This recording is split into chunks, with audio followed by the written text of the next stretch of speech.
Magandang araw po. Sa video natin today, tatalakayin natin ang isang mahalagang kaso na may malaking aral para sa mga usaping ari-arian at tagapagmana sa Pilipinas.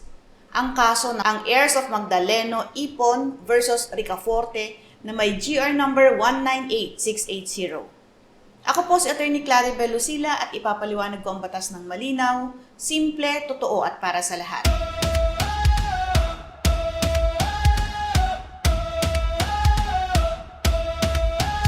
Taong 2021, binago ng Korte Suprema.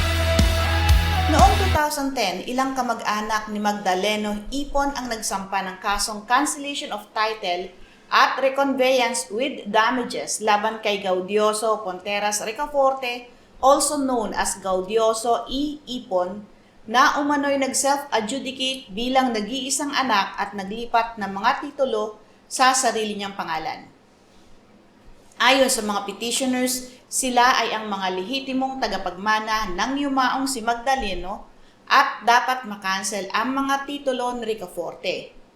Ngunit tumagon si Ricaforte na siya ang tunay na anak ni Magdaleno at ipinresinta ang mga dokumento gaya ng birth certificate, passport at mga liham mula sa paaralan bilang kanyang patunay. Dinismiss ng Regional Trial Court o RTC ang kaso sa dahilan ng pagkabigo ng mga petitioners na maglahad ng cause of action.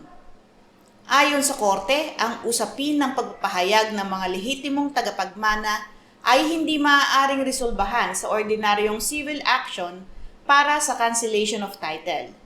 Ang tamang proseso ayon sa korte ay sa pamamagitan ng special proceeding para sa heirship. Walang kahit anong ordinaryong civil case ang pwedeng magdesisyon sa status ng tagapagmana kung hindi dumadaan sa tamang special proceeding. Inaprubahan ng Supreme Court ang dismissal ng RTC at pinagtibay ang prinsipyo na ang Declaration of Heirship o tagapagmana ay isang status proceeding. At dapat itong idaan sa special proceeding bago ang anumang aksyon sa ari-arian.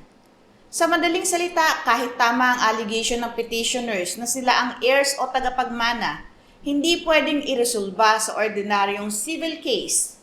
Kailangan muna ang tamang special proceeding. Ano ang mahalagang aral sa kasong ito? Ang heirship proceedings ay dapat sa special proceeding, hindi sa ordinary civil case. At kahit may dokumento o claim sa titulo, hindi ito otomatikong nagpapatunay ng legal heir. Kung gagawa ng legal strategy para sa property claims, laging alamin kung ang issue by status o ownership o ang usapin ng titulo. Kung interesado kayong matutunan ang mga legal nuances ng heirship at property disputes, i-follow ang channel natin para maging updated sa practical legal updates. Patuloy po kayong manood, magtanong at matuto ng tungkol sa batas. Magandang araw po, ako si Attorney Claribel Lucila.